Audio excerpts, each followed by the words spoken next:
حاملہ عورت کے لیے اگر روزہ نقصان دیتا ہے تو نہ رکھیں، بعد میں قضا کریں۔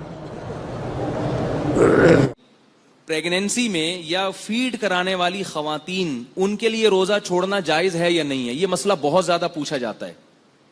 تو یاد رکھو، پریگنینسی کوئی بیماری نہیں ہے، یا خاتون کا اپنے بچے کو فیڈ کرانا کوئی بیماری نہیں ہے۔ لوگوں کے بہت کالز آتی ہیں اور لوگ کہتے ہیں ڈاکٹر نے منع کیا ہے۔ آج صبح ایک صاحب کی کال آئی کہ ڈاکٹر نے کہا ان کو ہر تھوڑی دیر کے بعد پانی پینا ضروری ہے کیونکہ یہ بچے کو فیڈ کرا رہی ہیں، لہذا ان کو ہر تھوڑی دیر کے بعد پانی پینا ضروری ہے۔ میں نے کہا یہ کب سے ضروری ہوا ہے؟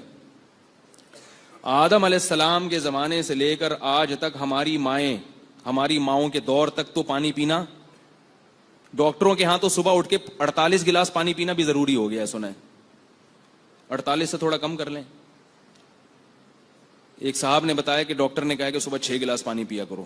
میں نے کہا اللہ کا واسطہ نہیں پیا کرو، ابھی اس کی ڈیٹیل پھر کسی اور وقت بتاؤں گا۔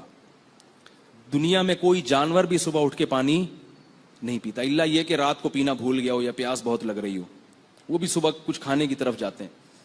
تو میں نے کہا ان سے پوچھیں کہ یہ کب سے، یہ صرف آپ کی وائف کے لیے، یہ ہر خاتون کے لیے کب سے ہوا یہ؟ تو یہ بات یاد رکھیں، فقہا بیان کرتے ہیں کہ پریگننٹ عورت یا دودھ پلانے والی عورت جب کسی ڈاکٹر سے روزہ چھوڑنے کی اجازت لے گی تو 2 شرطیں ہیں۔ ایک تو یہ کہ ڈاکٹر اس فیلڈ کا ماہر ہو، نمبر 2 وہ ڈاکٹر دیندار ہو، رمضان کے روزے کی اہمیت بھی جانتا ہو۔ نہیں آ رہی بات؟ میرا خیال ہے بہت سے ڈاکٹروں کا اپنا روزہ نہیں ہوتا، وہ رمضان کی اہمیت ہی نہیں ہے ان کے دلوں میں، وہ ذرا سی باتوں پہ عورت کو اجازت دے دیتے ہیں روزہ چھوڑنے کی۔ تو پریگنینسی یا فیڈ کرانا یہ کوئی بیماری نہیں ہے۔ ہاں اگر کسی خاتون کو کمزوری ہے، وہ فیڈ کرانے سے باقاعدہ ان کو چکر آتے ہوں یا بچے کو نقصان کا خطرہ ہو، دودھ نہیں بن رہا ہو، پھر کسی ڈاکٹر کو بتائیں۔ پہلی بات، اگر وہ ڈاکٹر دیندار ہوگا تو وہ ایسی ٹیبلٹ آپ کو بتا دے گا کہ یا ایسی خوراکیں آپ کو بتا دے گا جو آپ مغرب سے لے کر صبح سحری تک نان اسٹاپ کھائیں، اور اس میں اتنی انرجی ہوگی کہ وہ آپ کو صبح سے لے کے شام تک ریلیکس کر دے گا، اور آپ کی یہ فیڈ کی ضرورت انشاءاللہ پوری ہو جائے گی، اور آپ کو خوراک کی چندہ ضرورت نہیں رہے گی۔ آج پورے بیان میں یہ چندہ کا لفظ نہیں آیا تھا، رہ گیا تھا، ٹھیک ہے نا؟ آپ کو مزید کسی خوراک کی چندہ ضرورت نہیں رہے گی۔ اسی طرح پریگنینسی میں بھی یہی ہے۔ لیکن پھر بھی اگر ڈاکٹر سمجھتا ہے، دیندار بھی ہے، سمجھدار بھی ہے، وہ سمجھتے نہیں واقعتاً نقصان ہوگا، تو پھر چھوڑ سکتے ہیں روزہ، ایسی ضرورت۔ تو بلا وجہ ذرا سی باتوں پہ نہیں روزہ رکھ کے، تو پریشانی تو ہوگی بھائی، روزے کا تو مقصد ہی پریشان کرنا ہے۔ ایسا روزہ جس میں کچھ بھی نہ ہو، یہ کون سا روزہ ہوا بھائی؟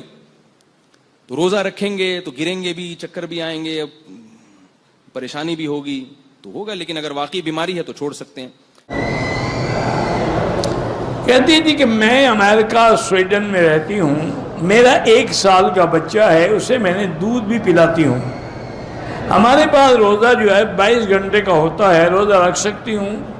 دیکھیں، اگر آپ کو روزہ رکھنے میں بچے کا دودھ کم ہو جاتا ہے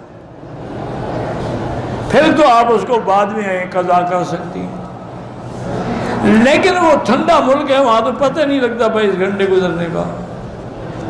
تکلیف تو وہاں ہوتی ہے جہاں گرمی ہو، ٹھنڈے ملکوں میں تو بھوک تو لگتی ہے، پیاس تو لگتی ہی نہیں ہے۔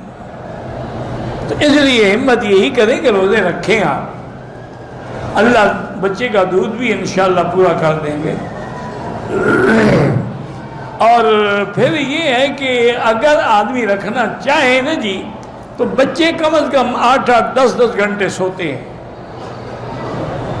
تو 22 گھنٹے میں 10 گھنٹے سو گیا تو باقی تو 12 گھنٹے بچیں گے، تو روزہ رکھنے کی کوشش کریں۔ کفارہ نہیں ہے، کفارہ ان کے لیے ہے جو ایسے مریض ہیں، بوڑھے ہیں کہ کبھی روزہ رکھ ہی نہیں سکتے، تم بعد میں قضا کر لو جب بچہ بڑا ہو جائے۔ اگر عورت رمضان میں کمزوری کی وجہ سے روزے نہ رکھے تو جب تکڑی ہو جائے پھر قضا کر لے، روزے اس کو رکھنے پڑیں گے۔ وہ فدیہ تب ہوتا ہے کہ کوئی ایسی بیماری ہو جس سے ٹھیک ہونے کی امید ہی نہ ہو، یہ تو کمزوری ہے نا۔ چلنے پھرنے میں کوئی کمزوری نہیں، عید کی رات شاپنگ کرنے میں کوئی کمزوری نہیں، بیوٹی پارلر جانے میں کوئی صرف رمضان کے روزے میں کمزوری ہے۔